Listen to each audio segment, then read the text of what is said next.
Hi welcome back to our YouTube channel. ഇന്നത്തെ വീഡിയോയിൽ വളരെ ഇമ്പോർട്ടൻ്റ് ആയിട്ടുള്ള കുറച്ച് ചോദ്യങ്ങളാണ് നമ്മൾ നോക്കുന്നത്. ഇത് ഒരു മോഡൽ ക്വസ്റ്റ്യൻ പേപ്പറാണ്.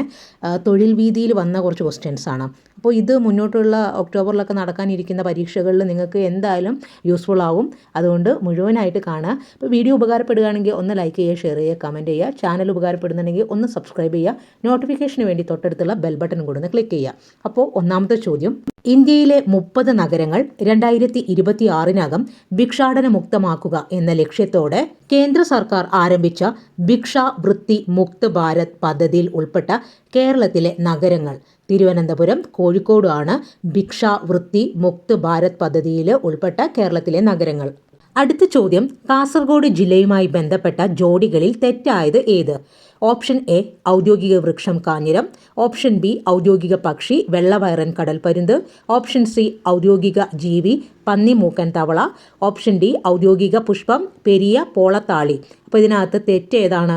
ഓപ്ഷൻ സി ആണ്, ഔദ്യോഗിക ജീവി പന്നിമൂക്കൻ തവള. കാസർഗോഡിൻ്റെ ഔദ്യോഗിക വൃക്ഷം കാഞ്ഞിരമാണ്, ഔദ്യോഗിക പക്ഷി വെള്ളവയറൻ കടൽപ്പരുന്താണ്, ഔദ്യോഗിക പുഷ്പം പെരിയ പോളത്താളിയാണ്. കാസർഗോഡിൻ്റെ ഔദ്യോഗിക ജീവി പാലപ്പൂവൻ ആമയാണ്, പാലപ്പൂവൻ ആമ. അടുത്ത ചോദ്യം, ഗർഭചിത്രം നടത്താനുള്ള സ്ത്രീകളുടെ സ്വാതന്ത്ര്യത്തെ ഭരണഘടനാപരമായ അവകാശമാക്കിയ ലോകത്തെ ആദ്യത്തെ രാജ്യം ഫ്രാൻസാണ്. ഗർഭചിത്രം നടത്താനുള്ള സ്ത്രീകളുടെ സ്വാതന്ത്ര്യത്തെ ഭരണഘടനാപരമായ അവകാശമാക്കിയ ലോകത്തെ ആദ്യ രാജ്യം ഫ്രാൻസ്. അടുത്ത ചോദ്യം, മലയാറ്റൂർ ട്രസ്റ്റിന്റെ 17ാമത് മലയാറ്റൂർ പുരസ്കാരം നേടിയ എസ്തർ എന്ന നോവൽ രചിച്ചതാര്? സാറ ജോസഫ് ആണ് എസ്തർ എന്ന നോവൽ രചിച്ചത്. 2025 മലയാറ്റൂർ ട്രസ്റ്റ് നൽകുന്ന മലയാറ്റൂർ സാഹിത്യ പുരസ്കാരത്തിന് അർഹത നേടിയത് ഈ സന്തോഷ് കുമാറാണ്. നോവൽ തപോമയിയുടെ അച്ഛൻ, തപോമയിയുടെ അച്ഛൻ. 2025 മലയാറ്റൂർ പ്രൈസ് നേടിയത് സലിൻ മാങ്കുഴി. കൃതി ആനന്ദലീല, നോവലാണ്. അടുത്ത ചോദ്യം, ദക്ഷിണാഫ്രിക്കൻ കായിക താരം ഷബ്നീം ഇസ്മായിൽ എങ്ങനെയാണ് വാർത്തകളിൽ ഇടം നേടിയത്? വനിതാ ക്രിക്കറ്റിലെ ഏറ്റവും വേഗമേറിയ പന്തെറിഞ്ഞ താരമാണ് ഷബ്നീം ഇസ്മായിൽ. അടുത്ത ചോദ്യം, ആഭ്യന്തര കലാപത്തെ തുടർന്ന് അധികാരത്തിൽ നിന്ന് പുറത്താക്കപ്പെട്ട ഷെയ്ഖ് ഹസീന ഏതു രാജ്യത്തെ പ്രധാനമന്ത്രിയായിരുന്നു? ബംഗ്ലാദേശ്. ആഭ്യന്തര കലാപത്തെ തുടർന്ന് അധികാരത്തിൽ നിന്ന് പുറത്താക്കപ്പെട്ട ഷെയ്ഖ് ഹസീന ബംഗ്ലാദേശിന്റെ പ്രധാനമന്ത്രിയായിരുന്നു. അടുത്ത ചോദ്യം, മലയാളിയായ സത്യനാരായണ ബലേരിയയ്ക്ക് ഏത് മേഖലയിലെ മികവിന്റെ അംഗീകാരമായാണ് 2024 പത്മശ്രീ പുരസ്കാരം നൽകി ആദരിച്ചത്? കൃഷിയിൽ പ്രശസ്തി നേടിയ വ്യക്തിയാണ് സത്യനാരായണ ബലേരി. അടുത്ത ചോദ്യം, എവിടേക്ക് പ്രവേശിക്കാനുള്ള ഈ പാസുകൾ ലഭ്യമാക്കാൻ ആരംഭിച്ച ഓൺലൈൻ പോർട്ടലാണ് സുസ്വാഗതം. സുസ്വാഗതം സുപ്രീം കോടതിയിലേക്കാണ് കേട്ടോ. സുപ്രീം കോടതിയിലേക്ക് പ്രവേശിക്കാനുള്ള ഈ പാസുകൾ ലഭ്യമാക്കാൻ ആരംഭിച്ച ഓൺലൈൻ പോർട്ടലാണ് സുസ്വാഗതം. അടുത്തിടെ കർണാടക സംസ്ഥാനത്തിന്റെ സാംസ്കാരിക നേതാവായി പ്രഖ്യാപിക്കപ്പെട്ടത് ആരാണ്? ബസവേശ്വര.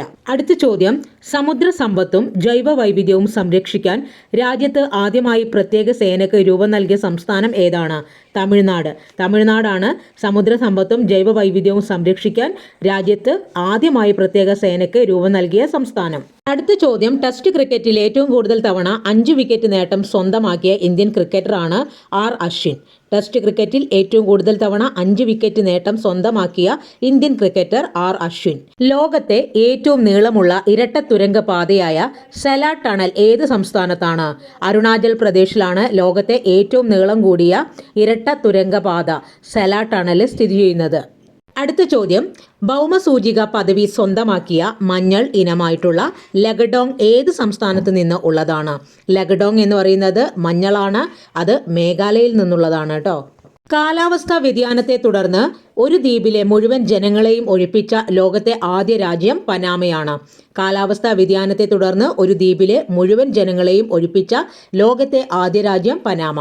ഇന്ത്യയിലെ ഏത് സംസ്ഥാനത്ത് അടുത്തിടെ നിലവിൽ വന്ന പുതിയ ജില്ലകളാണ് ബൈച്ചം, കെയി പന്യോർ എന്നിവ?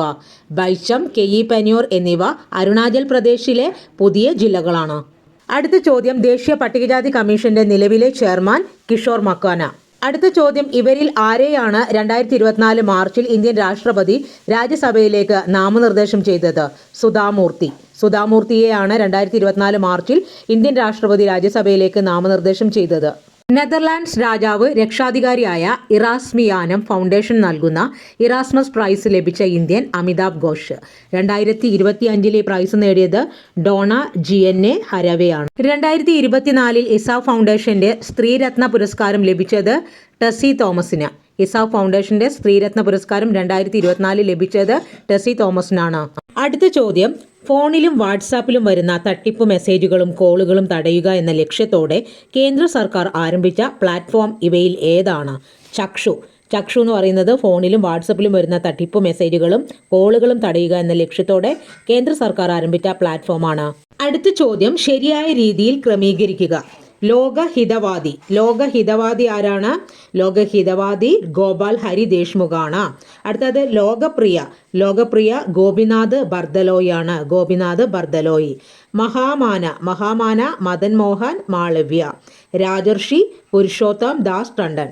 അടുത്ത ചോദ്യം, 1857 കലാപം പൊട്ടിപ്പുറപ്പെട്ട വേളയിൽ ബ്രിട്ടീഷ് ഇന്ത്യൻ ആർമിയിലെ ഇന്ത്യൻ പട്ടാളക്കാരും ബ്രിട്ടീഷ് സൈനികരും തമ്മിൽ അനുപാതം എത്രയായിരുന്നു? 6:1. അടുത്ത ചോദ്യം, ഇവയിൽ ഏത് യുദ്ധമാണ് 1784 മംഗലാപുരം ഉടമ്പടിയെ തുടർന്ന് അവസാനിച്ചത്? രണ്ടാം ആംഗ്ലോ മൈസൂർ യുദ്ധമാണ് 1784 മംഗലാപുരം ഉടമ്പടിയെ തുടർന്ന് അവസാനിച്ചത്.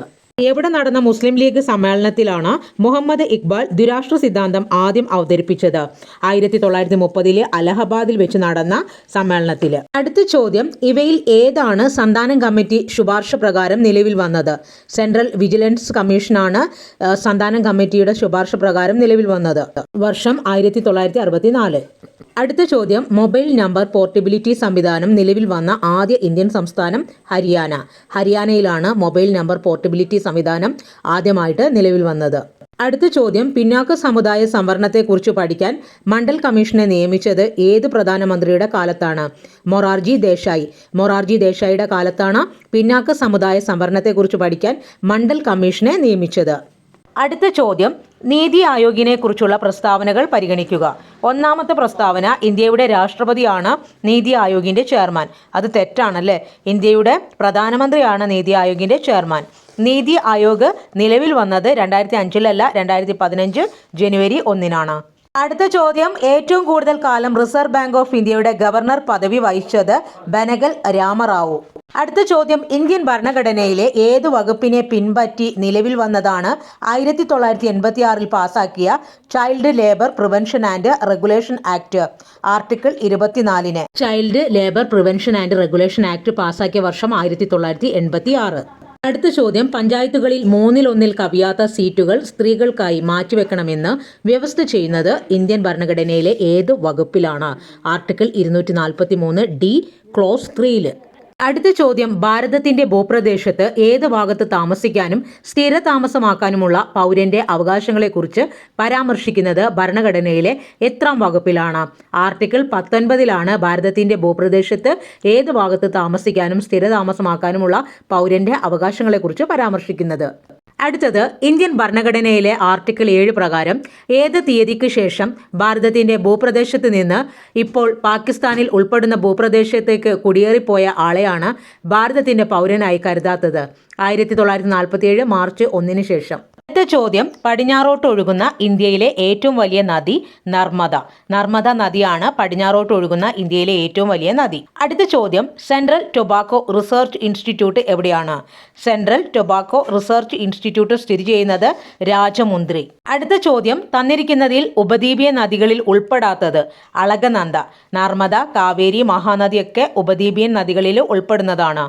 അടുത്ത ചോദ്യം, ഇവയിൽ ഏതു ചുരമാണ് ശ്രീനഗറിനെ ലേയുമായി ബന്ധിപ്പിക്കുന്നത്? സോജില ചുരമാണ് ശ്രീനഗറിനെയും ലഡാക്കിലെ ലേയെയും തമ്മിൽ യോജിപ്പിക്കുന്നത്. അടുത്ത ചോദ്യം, ദക്ഷിണ ഗംഗ എന്ന പേരിൽ അറിയപ്പെടുന്ന നദി? കാവേരി. ദക്ഷിണ ഗംഗ, കാവേരി, വൃദ്ധഗംഗ, ഗോദാവരി. അടുത്ത ചോദ്യം, സി ശങ്കരൻ നായരുമായി ബന്ധപ്പെട്ട പ്രസ്താവനകളിൽ തെറ്റായത് ഏതാണ്? ഒന്നാം വട്ടമേശ സമ്മേളനത്തിൽ ഇന്ത്യയെ പ്രതിനിധാനം ചെയ്ത് പങ്കെടുത്തു. അഡ്വക്കേറ്റ് ജനറൽ പദവിയിലേക്ക് മദ്രാസ് ഗവൺമെന്റ് നിയോഗിച്ച ആദ്യ ഇന്ത്യക്കാരൻ. മൂന്നാമത്തെ പ്രസ്താവന ബ്രിട്ടീഷ് വൈസ്രോയിയുടെ എക്സിക്യൂട്ടീവ് കൗൺസിലിൽ അംഗമായ ആദ്യ മലയാളി. നാലാമത്തെ പ്രസ്താവന മഹാത്മാഗാന്ധിയെ വിമർശിക്കുന്ന ഗാന്ധിജിയും അരാജകത്വവും എന്ന കൃതി രചിച്ചു. നമ്മളോട് ചോദിച്ച ചോദ്യം തന്നിരിക്കുന്നതിൽ സി ശങ്കരൻ നായരുമായിട്ട് തെറ്റായിട്ടുള്ള പ്രസ്താവനയാണ്. അതിൽ ഒന്നാമത്തെ പ്രസ്താവന മാത്രമാണ് തെറ്റ്, ബാക്കി മൂന്നും ശരിയാണ്. ഒന്നാം വട്ടമേശ സമ്മേളനത്തിൽ ഇന്ത്യയെ പ്രതിനിധാനം ചെയ്ത് പങ്കെടുത്തു, അത് തെറ്റായിട്ടുള്ള പ്രസ്താവനയാണ്. അടുത്ത ചോദ്യം ശരിയായ ജോഡി കണ്ടെത്തുക. 1 കീഴരിയൂർ ബോംബ് കേസ്, 2 കടയ്ക്കൽ വിപ്ലവം, 3 മൊറാഴ സമരം, 4 കയ്യൂർ സമരം. അതിൽ 1 ഏതാണ്? 1 options doctor KB Menon. 2 Kadakkal വിപ്ലവം, കടയ്ക്കൽ വിപ്ലവം രാഘവൻ പിള്ള. അടുത്തത് 3 മൊറാഴ സമരം KPR ഗോപാലൻ. കയ്യൂർ സമരം രാഘവൻ പിള്ള. അടുത്ത ചോദ്യം കേരളത്തിലെ പ്രദേശങ്ങളുടെ പഴയ പേരും പുതിയ പേരും ചേരുംപടി ചേർക്കുക. അതിൽ 1 ഫ്യൂഫൽ. ഫ്യൂഫൽ എന്നത് ബേക്കലിൻ്റെ പുതിയ പേരാണ്. ബേക്കലിൻ്റെ 1 ഫ്യൂഫൽ എന്നത് ബേക്കലിൻ്റെ പുതിയ പേരാണ്. അടുത്തത് നൗറ കണ്ണൂരിൻ്റെ പുതിയ പേരാണ്. അടുത്തത് ബെറ്റിമനി കാർത്തികപ്പള്ളിയുടെ പേരാണ്. റപ്പോളിൻ ഇടപ്പള്ളി.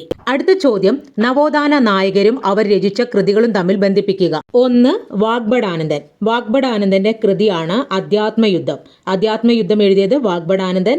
പണ്ഡിറ്റ് കറുപ്പൻ്റെത് കൈരളി കൗതുകം. പണ്ഡിറ്റ് കറുപ്പൻ എഴുതിയ കൃതിയാണ് കൈരളി കൗതുകം. മന്നത്ത് പത്മനാഭന്റെ കൃതിയാണ് പഞ്ചകല്യാണി നിരൂപണം എഴുതിയത് മന്നത്ത് പത്മനാഭൻ. അടുത്തത് VT ഭട്ടതിരിപ്പാടിന്റെ കൃതിയാണ് വിശക്കാത്ത ദൈവവും വിശക്കുന്ന മനുഷ്യനും. അടുത്തത് ഗജേന്ദ്രമോക്ഷം എന്ന ചുമർ ചിത്രം ഏത് കൊട്ടാരത്തിലാണ്? കൃഷ്ണപുരം കൊട്ടാരത്തിലാണ് ഗജേന്ദ്രമോക്ഷം ചുമർ ചിത്രം ഉള്ളത്. ഗജേന്ദ്രമോക്ഷം വഞ്ചിപ്പാട്ട് എഴുതിയത് ആരാണ്? ശ്രീനാരായണ ഗുരു. അടുത്ത ചോദ്യം കേരള സംസ്ഥാന മലിനീകരണ നിയന്ത്രണ ബോർഡിന്റെ ആസ്ഥാനം തിരുവനന്തപുരത്താണ് കേരള സംസ്ഥാന മലിനീകരണ നിയന്ത്രണ ബോർഡ് സ്ഥിതി ചെയ്യുന്നത്. അടുത്ത ചോദ്യം കേന്ദ്ര മന്ത്രിസഭയിൽ അംഗമായ ആദ്യ മലയാളി വനിത ആരാണ്? ലക്ഷ്മി എൻ മേനോനാണ് കേന്ദ്ര മന്ത്രിസഭയിൽ അംഗമായ ആദ്യ മലയാളി വനിത. അടുത്ത ചോദ്യം ഇടുക്കി വൈദ്യുത പദ്ധതി സ്ഥാപിത ശേഷി 780 മെഗാവാട്ടാണ്. ഇടുക്കി ജലവൈദ്യുത പദ്ധതിയുടെ സ്ഥാപിത ശേഷി എത്രയാണ്? 780 മെഗാവാട്ട്. അടുത്ത ചോദ്യം കേരളത്തിലെ ആദ്യ കയർ ഫാക്ടറിയായ ഡാറാസ്മെയിൽ ആൻഡ് കമ്പനി പ്രവർത്തനം ആരംഭിച്ച വർഷം 1859. കേരളത്തിലെ ആദ്യ കയർ ഫാക്ടറിയായ ഡാറാസ്മെയിൽ ആൻഡ് കമ്പനി പ്രവർത്തനം ആരംഭിച്ചത്. അടുത്തത് പക്ഷിപാതാളം ഏതു ജില്ലയിലാണ്? വയനാട് ജില്ലയിലാണ് പക്ഷിപാതാളം. വന്യജീവി സങ്കേതങ്ങളെ വടക്ക് നിന്ന് തെക്കോട്ട് എന്ന രീതിയിൽ ക്രമീകരിക്കുക. ഇതിൽ ഏറ്റവും വടക്കുള്ളത് കൊട്ടിയൂരാണ്. രണ്ടാമത്തത് ചിന്നാറ്, 3 ശെന്തുരുണി, 4 പേപ്പാറ. അടുത്ത ചോദ്യം കേരളത്തിൽ നെൽകൃഷിക്ക് ഏറ്റവും അനുയോജ്യമായ മണ്ണ് ഏതാണ്? കേരളത്തിൽ എന്നല്ല, നെൽകൃഷി എവിടെയാണെങ്കിലും അതിന് ഏറ്റവും അനുയോജ്യമായിട്ടുള്ള മണ്ണ് എക്കൽ മണ്ണാണ്. അടുത്ത ചോദ്യം ചെറുകിട ജലവൈദ്യുത പദ്ധതിയായ മീൻവല്ലം ഭാരതപ്പുഴയുടെ ഏത് പോഷക നദിയിലാണ്? തുപ്പനാട് പുഴയിലാണ് ചെറുകിട ജലവൈദ്യുത പദ്ധതിയായ മീൻവല്ലം സ്ഥിതി ചെയ്യുന്നത്. അടുത്ത ചോദ്യം ആദ്യ കേരള നിയമസഭയിലേക്ക് എതിരില്ലാതെ തിരഞ്ഞെടുക്കപ്പെട്ട ഏക അംഗമായ ഉമേഷ് റാവു ഏത് നിയോജക മണ്ഡലത്തെയാണ് പ്രതിനിധാനം ചെയ്തത്? മഞ്ചേശ്വരം. ആദ്യ കേരള നിയമസഭയിലേക്ക് എതിരില്ലാതെ തിരഞ്ഞെടുക്കപ്പെട്ട ഏക അംഗമായ ഉമേഷ് റാവു ഏത് നിയോജക മണ്ഡലത്തെയാണ് പ്രതിനിധാനം ചെയ്തത്? മഞ്ചേശ്വരം. സൈനിക ആവശ്യങ്ങൾക്കായി വിക്ഷേപിച്ച ഇന്ത്യയുടെ ആദ്യ കൃത്രിമ ഉപഗ്രഹം ഏതാണ്? GSAT-7. അടുത്ത ചോദ്യം ഖേൽരത്ന പുരസ്കാരത്തിന്റെ അവാർഡ് തുക എത്രയാണ്? 25 ലക്ഷം രൂപ. 1992 മുതൽ 2021 വരെ ഈ അവാർഡ് രാജീവ് ഗാന്ധി ഖേൽരത്ന പുരസ്കാരം എന്നാണ് അറിയപ്പെട്ടിരുന്നത്. പിന്നീട് 2021 ശേഷം മേജർ ധ്യാൻചന്ദ് ഖേൽരത്ന എന്നാണ് ഇത് അറിയപ്പെടുന്നത്. ഇന്ത്യയിലെ പരമോന്നത കായിക ബഹുമതിയാണ് മേജർ ധ്യാൻചന്ദ് ഖേൽരത്ന പുരസ്കാരം. അടുത്ത ചോദ്യം ജാവയിലെ മണിപ്രവാളം എന്ന കൃതി രചിച്ചത് സർദാർ KM പണിക്കർ. ജാവയിലെ മണിപ്രവാളം സർദാർ KM പണിക്കർ. അടുത്ത ചോദ്യം ഇവയിൽ ഏതാണ് സുനിൽ ഛേത്രിയുമായി ബന്ധപ്പെട്ടിരിക്കുന്നത്? സിക്കിമി സ്നൈപ്പർ എന്നാണ് സുനിൽ ഛേത്രിയുടെ വിളിപ്പേര്. രണ്ടാമത്തെ ഓപ്ഷൻ ഫുട്ബോൾ ഹോൾ ഓഫ് ഫെയിമിൽ ഇടം നേടിയ ഏക ഇന്ത്യൻ താരം. മൂന്നാമത്തത് ഖേൽരത്ന അവാർഡ് ലഭിച്ച ആദ്യ ഫുട്ബോൾ താരം. ഏതാണ്? മൂന്നാമത്തത് മാത്രമാണ് ശരിയായിട്ടുള്ള ഉത്തരം. Option C. ഖേൽരത്ന അവാർഡ് ലഭിച്ച ആദ്യ ഫുട്ബോൾ താരമാണ് ആര്? സുനിൽ ഛേത്രി. അടുത്ത ചോദ്യം ഹോക്കിയിൽ 3 തരം കാർഡാണ് ഉപയോഗിക്കുന്നത്. 1 മഞ്ഞ, ചുവപ്പ്. അടുത്തത് ഏതാണ്? ഏതാണ്? പച്ചയാണ്. മഞ്ഞ, ചുവപ്പ്, പച്ച ഈ 3 നിറങ്ങളാണ് ഹോക്കിയിൽ ഉപയോഗിക്കുന്നത്. അടുത്തത് കണ്ണീർ ഗ്രന്ഥിക്ക് പകരമായി ആനയുടെ കണ്ണിൽ കാണുന്ന ഗ്രന്ഥി ഏതാണ്? കണ്ണീർ ഗ്രന്ഥിക്ക് പകരമായി ആനയുടെ കണ്ണിൽ കാണുന്ന ഗ്രന്ഥിയാണ് ഹാർഡേറിയൻ ഗ്രന്ഥി. ഹാർഡേറിയൻ ഗ്രന്ഥി. അടുത്ത ചോദ്യം, കേരളത്തിൽ കൃഷി ചെയ്യുന്ന ഏത് സുഗന്ധവ്യഞ്ജനത്തിൻ്റെ ഇനമാണ് കുതിരവാലി? കുതിരവാലി, യവനപ്രിയ ഇതൊക്കെ കുരുമുളകാണ്. അടുത്ത ചോദ്യം, ക്ലോണിങ്ങിലൂടെ സൃഷ്ടിച്ച ആദ്യ നായ സ്നപ്പി. അടുത്ത ചോദ്യം, പ്രായപൂർത്തിയായ മനുഷ്യൻ ഒരു മിനിറ്റിൽ ശരാശരി എത്ര പ്രാവശ്യം ശ്വസിക്കുന്നു? 12 മുതൽ 18 വരെ. ശരീരത്തിലെത്തുന്ന വിഷവസ്തുക്കളെ നിർവീര്യമാക്കുന്ന അവയവമാണ് കരള്. ഒപ്റ്റിക്കൽ ഫൈബറിലൂടെ പ്രകാശ സിഗ്നലുകളെ അകലേക്ക് വിനിമയം ചെയ്യാൻ സഹായിക്കുന്നത് പ്രകാശത്തിൻ്റെ ഏത് പ്രതിഭാസമാണ്? പൂർണ്ണാന്തര പ്രതിഫലനം. പൂർണ്ണാന്തര പ്രതിഫലനമാണ് ഒപ്റ്റിക്കൽ ഫൈബറിലൂടെ പ്രകാശ സിഗ്നലുകളെ അകലേക്ക് വിനിമയം ചെയ്യാൻ സഹായിക്കുന്നത്. അടുത്ത ചോദ്യം, വോൾഫ്രം എന്നത് ഏത് മൂലകത്തിൻ്റെ ലാറ്റിൻ പേരാണ്? വോൾഫ്രം ടങ്സ്റ്റണിൻ്റെ പേരാണ്, ടങ്സ്റ്റൺ. അടുത്ത ചോദ്യം, സൗരയൂഥത്തിൽ ക്ഷുദ്രഗ്രഹങ്ങൾ നിലകൊള്ളുന്നത് ഏതൊക്കെ ഗ്രഹങ്ങൾക്കിടയിലാണ്? ചൊവ്വയ്ക്കും വ്യാഴത്തിനും ഇടയിലാണ് സൗരയൂഥത്തിൽ ക്ഷുദ്രഗ്രഹങ്ങൾ നിലകൊള്ളുന്നത്. അടുത്ത ചോദ്യം, വജ്രത്തെക്കുറിച്ചുള്ള പ്രസ്താവനകളിൽ ശരിയായവ ഏതെല്ലാം? അപ്പോൾ കാർബണിൻ്റെ ഏറ്റവും കാഠിന്യമുള്ള രൂപാന്തരമാണ് വജ്രം. പിന്നെ വൈദ്യുത ചാലകമാണ്, ഉയർന്ന താപചാലകതയുണ്ട്, താഴ്ന്ന അപവർത്തനാങ്കമാണ്. അപ്പോൾ ഇതിനകത്ത് ചോദിച്ചിട്ടുള്ളത് ശരിയായവയാണ്. 1ഉം 3ഉം മാത്രമാണ് ശരി. കാർബണിൻ്റെ ഏറ്റവും കാഠിന്യമുള്ള രൂപാന്തരമാണ് വജ്രം. അടുത്തത് 3 എന്താണ്? ഉയർന്ന താപചാലകത ഉണ്ട്. അടുത്ത ചോദ്യം, യഥാർത്ഥ ലായനിയുമായി ബന്ധപ്പെട്ട പ്രസ്താവന തിരഞ്ഞെടുക്കുക. തീവ്രമായ പ്രകാശം കടത്തിവിടുമ്പോൾ പ്രകാശബാധ കാണാൻ കഴിയുന്നു. ഫിൽറ്റർ പേപ്പർ ഉപയോഗിച്ച് കണികകളെ അരിച്ചു മാറ്റാൻ കഴിയില്ല. അനക്കാതെ വെക്കുമ്പോൾ കണികകൾ അടിയുന്നു. ഫിൽറ്റർ പേപ്പർ ഉപയോഗിച്ച് കണികകളെ അരിച്ചു മാറ്റാൻ കഴിയും. യഥാർത്ഥ ലായനിയുമായി ബന്ധപ്പെട്ട പ്രസ്താവന ഇതിൽ ശരിയായത് ഫിൽറ്റർ പേപ്പർ ഉപയോഗിച്ച് കണികകളെ അരിച്ചു മാറ്റാൻ കഴിയില്ല. അടുത്തതായി കുറച്ച് പ്രസ്താവന തന്നിട്ടുണ്ട്, അതൊന്ന് നോക്കാം. ഒന്നാമത്തെ പ്രസ്താവന, കേരള യുവജന ക്ഷേമ ബോർഡ് ട്രാൻസ്ജെൻഡേഴ്സിനായി സംഘടിപ്പിക്കുന്ന തൊഴിൽ പരിശീലന പദ്ധതിയാണ് മാരിവില്ല്. രണ്ടാമത്തെ പ്രസ്താവന, വനിതകളുടെ സുരക്ഷയ്ക്കായി കേരള പോലീസ് പുറത്തിറക്കിയ ആപ്ലിക്കേഷനാണ് നിർഭയം. മൂന്നാമത്തത്, സ്കൂൾ കുട്ടികളിൽ പൗരബോധം വളർത്തുക എന്ന ലക്ഷ്യത്തോടെ ലീഗൽ സർവീസസ് അതോറിറ്റി നടപ്പാക്കുന്ന പദ്ധതിയാണ് സംവാദ. ഇതൊക്കെ എന്താണ്? എല്ലാം ശരിയാണ് കേട്ടോ. സ്കൂൾ കുട്ടികളിൽ പൗരബോധം വളർത്തുക എന്ന ലക്ഷ്യത്തോടെ ലീഗൽ സർവീസസ് അതോറിറ്റി നടപ്പാക്കുന്ന പദ്ധതി സംവാദ. വനിതകളുടെ സുരക്ഷയ്ക്കായി കേരള പോലീസ് പുറത്തിറക്കിയ ആപ്ലിക്കേഷനാണ് നിർഭയം. കേരള യുവജന ക്ഷേമ ബോർഡ് ട്രാൻസ്ജെൻഡേഴ്സിനായി സംഘടിപ്പിക്കുന്ന തൊഴിൽ പരിശീലനമാണ് മാരിവില്ല്. അടുത്ത ചോദ്യം, ലിംഫോസൈറ്റുകളെ സംബന്ധിച്ച പ്രസ്താവനകളിൽ തെറ്റായവ ഏത്? ഒന്നാമത്തെ പ്രസ്താവന, വൈറസ് ബാധിച്ച കോശങ്ങളെ നശിപ്പിക്കുന്നു. രണ്ടാമത്തെ പ്രസ്താവന, ബാക്ടീരിയയെ നശിപ്പിക്കുന്നു. 3, ആൻറ്റിജനുകളുടെ വിഷാംശത്തെ നിർവീര്യമാക്കുന്നു. 4, ക്യാൻസർ കോശങ്ങളെ നശിപ്പിക്കുന്നു. അതിൽ തെറ്റായിട്ടുള്ള പ്രസ്താവനയാണ് ചോദിച്ചത്. അതിൽ 1ഉം 4 മാത്രമാണ് തെറ്റ്. 1 വൈറസ് ബാധിച്ച കോശങ്ങളെ നശിപ്പിക്കുന്നു, അത് 4 എന്താണ്? ക്യാൻസർ കോശങ്ങളെ നശിപ്പിക്കുന്നു. ഇത് തെറ്റാണ്. അടുത്തത്, ചിക്കൻ പോക്സ് പരത്തുന്ന സൂക്ഷ്മാണുജീവി വാരിസെല്ല വൈറസ്. വാരിസെല്ല വൈറസാണ് ചിക്കൻ പോക്സ് പരത്തുന്നത്. അടുത്ത ചോദ്യം, ഇവയിൽ സൂണോറ്റിക് വിഭാഗത്തിൽ പെടുന്ന അസുഖം ഏത്? എലിപ്പനി. എലിപ്പനിയാണ് സൂണോറ്റിക് വിഭാഗത്തിൽ പെടുന്നത്. അടുത്ത ചോദ്യം, ദേശീയ ആരോഗ്യ ദൗത്യം ആരംഭിച്ചത് ഏത് വർഷമാണ്? 2013 ദേശീയ ആരോഗ്യ ദൗത്യം ആരംഭിച്ചത്. അടുത്തത്, പ്രായപൂർത്തിയായ ഒരു മനുഷ്യന്റെ സാധാരണ ബ്ലഡ് പ്രഷർ എത്രയാണ്? 120/80. അടുത്ത ചോദ്യം, ക്രഷിംഗ് ദി കർവ് കർമ്മ പദ്ധതി ഏത് രോഗവുമായി ബന്ധപ്പെട്ടിരിക്കുന്നു? കോവിഡ്. കോവിഡുമായി ബന്ധപ്പെട്ട കർമ്മ പദ്ധതിയാണ് ക്രഷിംഗ് ദ കർവ്. അടുത്ത ചോദ്യം, ശ്വേതരക്താണുക്കൾ രോഗാണുക്കളെ വിഴുങ്ങി നശിപ്പിക്കുന്ന പ്രക്രിയയാണ് ഫാഗോസൈറ്റോസിസ്. ഫാഗോസൈറ്റോസിസ് എന്ന് പറയുന്നത് ശ്വേതരക്താണുക്കൾ രോഗാണുക്കളെ വിഴുങ്ങി നശിപ്പിക്കുന്ന പ്രക്രിയയാണ്. അടുത്ത ചോദ്യം, എത്ര വയസ്സിൽ താഴെയുള്ള കുട്ടികൾക്കായി സർക്കാർ ഏർപ്പെടുത്തിയ സമഗ്ര ആരോഗ്യ പരിരക്ഷാ സേവനങ്ങൾ നൽകുന്ന പദ്ധതിയാണ് ആരോഗ്യ കിരണം? 18 വയസ്സ്. 18 വയസ്സുള്ള കുട്ടികൾക്കാണ് ആരോഗ്യ പരിരക്ഷയ്ക്ക് വേണ്ടിയിട്ട് ആരോഗ്യ കിരണം എന്ന പദ്ധതി നടപ്പിലാക്കുന്നത് കേരള സർക്കാർ. അടുത്ത ചോദ്യം, സെറിബ്രൽ പാൾസി, ഓട്ടിസം, മാനസിക വൈകല്യം, ബഹുമുഖ വൈകല്യം എന്നിവ ഉള്ളവരുടെ ജീവനും സ്വത്തിനും സംരക്ഷണം നൽകാൻ വിഭാവനം ചെയ്യപ്പെട്ട സൗജന്യ ആരോഗ്യ സുരക്ഷാ പദ്ധതിയാണ് നിരാമയ. നിരാമയ എന്ന് പറയുന്ന പദ്ധതി ആർക്കൊക്കെയാണ് അതിൻ്റെ ഗുണഭോക്താക്കൾ? സെറിബ്രൽ പാൾസി, ഓട്ടിസം, മാനസിക വൈകല്യം, ബഹുമുഖ വൈകല്യം എന്നിവയുള്ളവരുടെ ജീവനും സ്വത്തിനും സംരക്ഷണം നൽകുന്നതിനാണ് നിരാമയ പദ്ധതി ആവിഷ്കരിച്ചത്. അപ്പോൾ ഇന്ന് വളരെ ഇമ്പോർട്ടൻ്റ് ആയിട്ടുള്ള കുറച്ച് മോഡൽ ക്വസ്റ്റ്യൻസ് ആണ് നമ്മൾ നോക്കിയത്. നിങ്ങൾക്ക് ഉപകാരപ്പെടുകയാണെങ്കിൽ ചാനലിൽ ലൈക്ക് ചെയ്യുക, ഷെയർ ചെയ്യുക, കമൻറ്റ് ചെയ്യുക.